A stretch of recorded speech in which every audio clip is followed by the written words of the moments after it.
আপনি জানেন কি ভারতের সবচেয়ে প্রাচীন ভূগর্ভস্থ শিব মন্দিরটি কোথায়? অন্ধ্রপ্রদেশের গুডিমল্লাম গ্রামে। এই মন্দিরের পূজা শুরু হয়েছিল প্রায় খ্রিস্টপূর্ব ৩ শতকে, অর্থাৎ আজ থেকে ২৩০০ বছর আগে।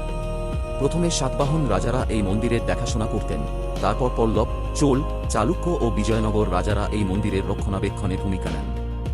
বুড়িমল্লাম শিবলিঙ্গটি পৃথিবীর একমাত্র লিঙ্গ যেখানে শিবের মানবরূপ খোদাই করা, কাঁধে কুঠার, পাশে মেষ, একেবারে আদিম পশুপতি রূপ। এই লিঙ্গ নিয়ে একটি আশ্চর্য রহস্য আছে।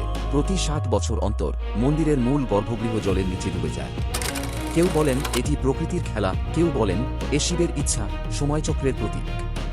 একটি পুরাণ কথা আছে যেখানে বলা হয় ভগবান পরশুরাম নিজ হাতে এই লিঙ্গে প্রথম পূজা করেন ব্রহ্মার আদেশে। তখন থেকেই এই মন্দিরে শিব পূজিত হন এক অদ্ভুত মানব ও লিঙ্গরূপে, যা বৈদিক যুগের থেকেও পুরনো। বুড়িমল্লাম শুধু একটি মন্দির নয়, এটি শিবতত্ত্বের সবচেয়ে গভীর ও রহস্য